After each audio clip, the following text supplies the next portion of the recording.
Terima kasih Ketua. Terima kasih, luar biasa. Ini kasih aplaus khusus nih, Jakarta Timur. Berikutnya, PKS, Pak Nazir Jamil.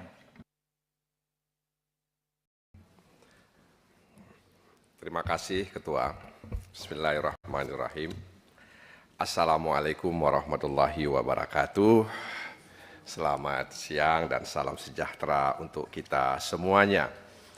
Kami dari fraksi PKS menyampaikan terima kasih kepada pimpinan rapat Dr. Habibur Rahman dan para wakil ketua Komisi 3 yang telah memfasilitasi RDP kita pada hari ini. Jadi Pak Kapolda Sulteng dan Kapolda NTT sangat layak memang kalau Dr. Habibur Rahman ini mendapat penghargaan Detik Award sebagai orang yang konsisten mengadvokasi masyarakat. Jadi itu bukan mudah untuk mendapatkan penghargaan itu. Yang saya hormati Kapolda Sulteng beserta jajaran, Kapolda NTT, Pak Daniel Tahi Silitonga. Memang kalau kita ingat Silitonga, ingat Edi Silitonga Pak ya. Dan juga Wakapolda Brigjen Awistiono yang hadir beserta jajaran. Saudara kami, ya, sesama anggota DPR, Ibu Rahayu Saraswati, ya, dan yang lainnya yang hadir di sini, tentu Wakil Ketua MPR Archandra Akbar bersama kuasa hukum daripada almarhum Bayu Adityawan.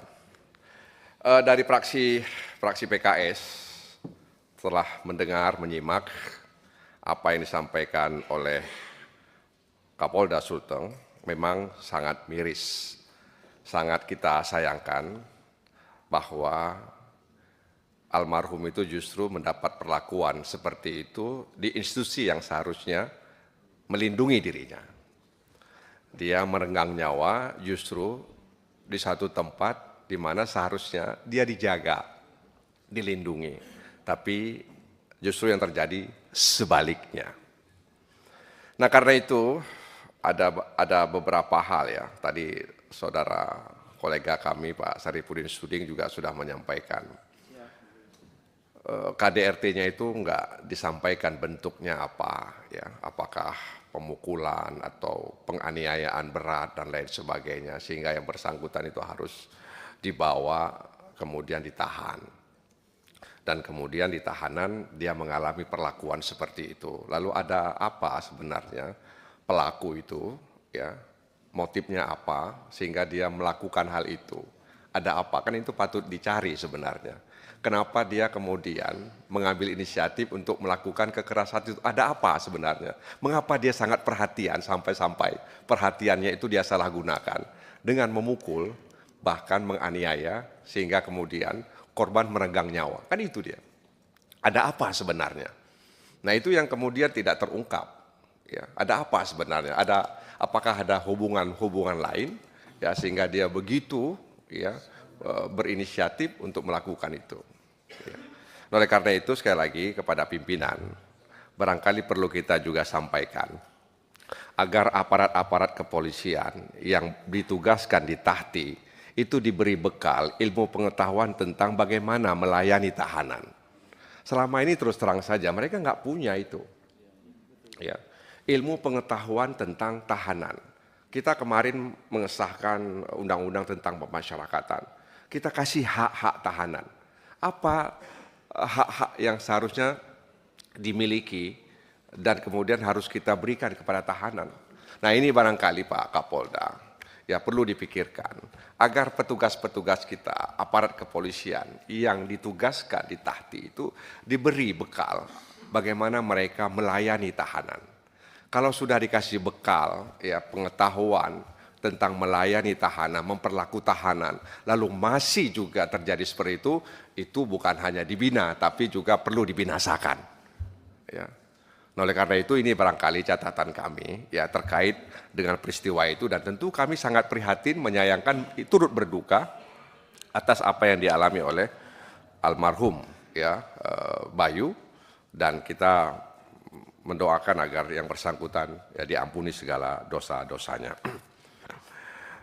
Oleh karena itu Pak Kapolda Sulteng mudah-mudahan ini bisa ya memberikan pelajaran agar anggota-anggota kepolisian yang ditempatkan di situ bisa mendapatkan bekal pengetahuan mereka tentang bagaimana melayani tahanan.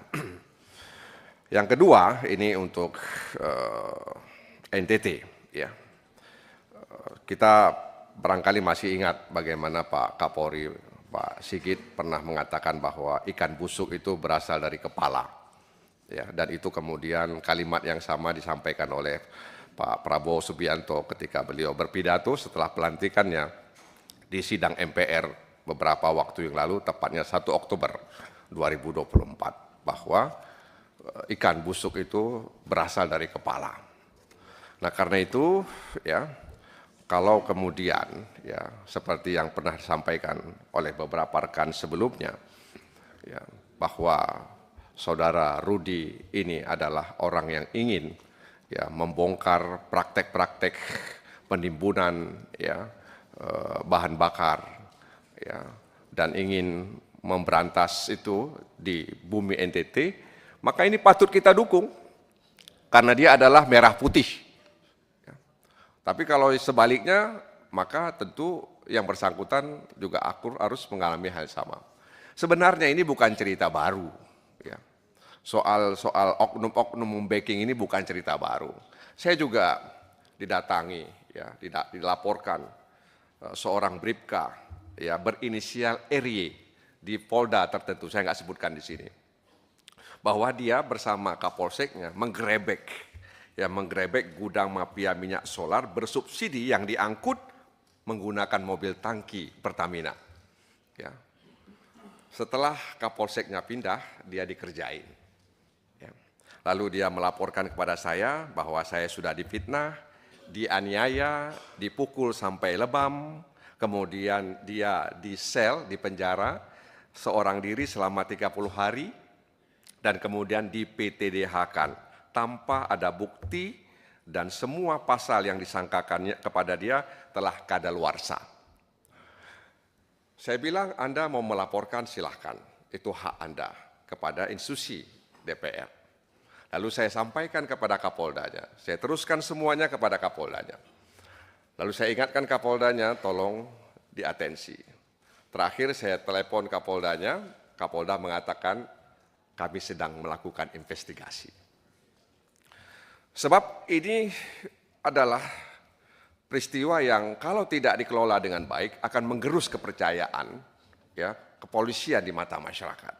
Jadi kita yang di atas ini berusaha agar institusi-institusi penegak hukum mendapat kembali kepercayaan oleh masyarakat.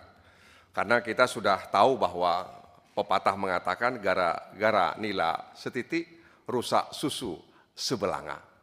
Jadi bagaimana kemudian upaya untuk mengembalikan kepercayaan masyarakat itu kita jaga bersama. Jadi